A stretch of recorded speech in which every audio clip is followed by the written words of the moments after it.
Finally साथीहरु Samsungले आफ्नो latest brand S21, S21 Plus र S21 Ultra चाहिँ बजारमा लिएर आइसकेको छ र यसमा चाहिँ तपाईको गत वर्ष भन्दा के कस्ता डिफरेन्टहरु के कस्ता इम्प्रुभमेन्टहरु दिएको छ त यो तपाईलाई म यो भिडियोमा बताउने छु र त्यसको साथसाथै यो वर्षको स्मार्टफोनहरुमा चाहिँ के कस्ता कुराहरु Samsungले दिएको छैन त्यो पनि म तपाईहरुलाई बताउने छु र यो भिडियो चाहिँ एकदमै लामो हुने भएको कारणले गर्दाखेरि चाहिँ S21 र S21 Plus को बारेमा मात्रै हामी कुरा गर्ने छौं र S21 Ultra को बारेमा चाहिँ हामी नेक्स्ट भिडियोमा कुरा गर्ने छौं। नमस्कार साथीहरु, म बिनोद गले र तपाईहरु हेर्दै हुनुहुन्छ इन्फर्मेसन बिनोद टिभी च्यानल र यो च्यानललाई सब्स्क्राइब गर्नुभएको छैन भने सब्स्क्राइब गर्नु होला र साइडमा रहेको बेल आइकनमा पनि थिच्नु होला किनभने यस्तै लेटेस्ट टेक्नोलोजी भिडियो र अपडेट न्यूज र टिप्स एन्ड ट्रिक्स भिडियोहरु लिएर तपाईहरुसँग चाहिँ म आउने गर्छु। हुन्छ त आउनु सुरु गरौँ।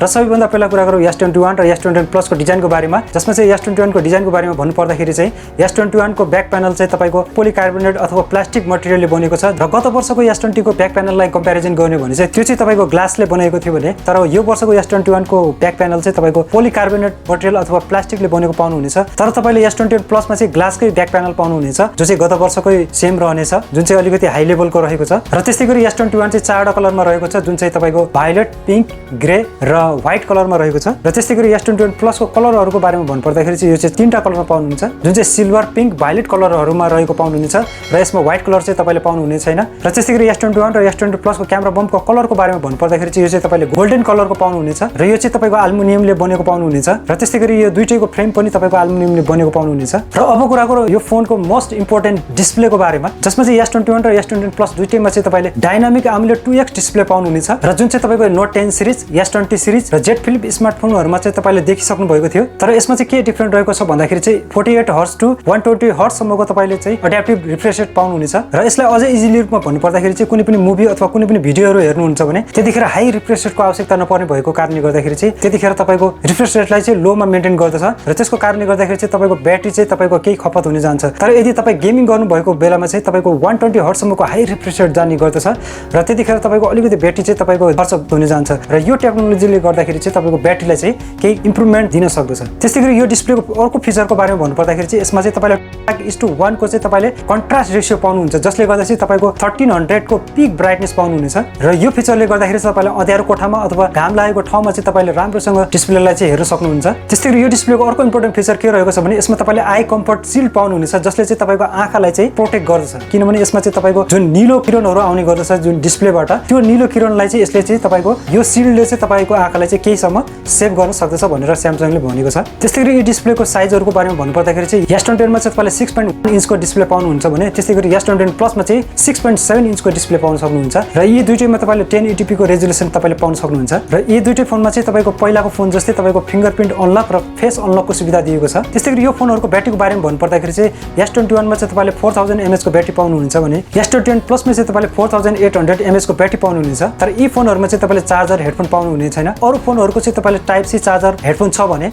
यो फोनमा चाहिँ तपाईले लाउन सक्नुहुन्छ तर यसमा चाहिँ तपाईले type C charging data cable चाहिँ पाउनु हुनेछ र त्यसैगरी यसमा माइक्रो एसडी कार्डको स्लट पनि तपाईले पाउनु हुने छैन। र अब कुरा गरौँ यो फोनको मेन फिचर प्रोसेसरको बारेमा, जुन चाहिँ यो वर्षको फोनहरुमा चाहिँ तपाईले गत वर्षको फोनहरु भन्दा 20% फास्टर सीपीयू पाउनुहुन्छ भने 35% फास्टर जीपीयू पाउनु हुनेछ जसको कम्बिनेसनबाट चाहिँ तपाईको क्वालकम स्न्यापड्र्यागन 888 को प्रोसेसर बनेको छ र यो चाहिँ तपाईको गेमिङको लागि चाहिँ एकदमै राम्रो मानिन्छ जुन चाहिँ गेम लभरहरुको लागि एकदमै खुसीको कुरा हो। यसमा चाहिँ अर्को खुसीको कुरा गेम लभरहरुको लागि बताउन चाहन्छु कि जसमा चाहिँ Samsung र AMD को सम्झौता भइसकेको छ जसबाट चाहिँ तपाईको अब आउने स्मार्टफोनहरुमा चाहिँ तपाईले एकदमै पावरफुल प्रोसेसर चाहिँ तपाईले देख्न पाउनुहुन्छ। र अब आउनुस् यी दुईटै फोनको क्यामेराको बारेमा जानौं। यो दुईटै फोनमा चाहिँ तपाईको सेम क्यामेरा दिएको छ जुन चाहिँ दुईटैमा 12 मेगापिक्सलको वाइड एंगल, 12 मेगापिक्सलको अल्ट्रा वाइड र 64 मेगापिक्सलको टेलिफोटो क्यामेरा सेन्सर पाउन सक्नुहुन्छ र यी दुईटैमा फरक यति मात्र छ कि तपाईको फोकल लेन्थ, आईएसओ र एपर्चरमा चाहिँ तपाईको केही घटबड पाउनुहुन्छ जुन चाहिँ S21 भन्दा S21 Plus मा चाहिँ केही बढी भएको पाउन सक्नुहुनेछ। र त्यसैगरी अगाडिको सेल्फी क्यामेराको बारेमा भन्नुपर्दाखेरि चाहिँ तपाईले दुईटै फोनमा 10 मेगापिक्सलको अटो फोकस क्यामेरा सेन्सर पाउन सक्नुहुनेछ। त्यसैगरी यी दुईटै फोनमा चाहिँ एकदमै स्टनिङ क्यामेरा फिचर रहेको छ जसमा चाहिँ तपाईको studio mode on off feature, high low Ki,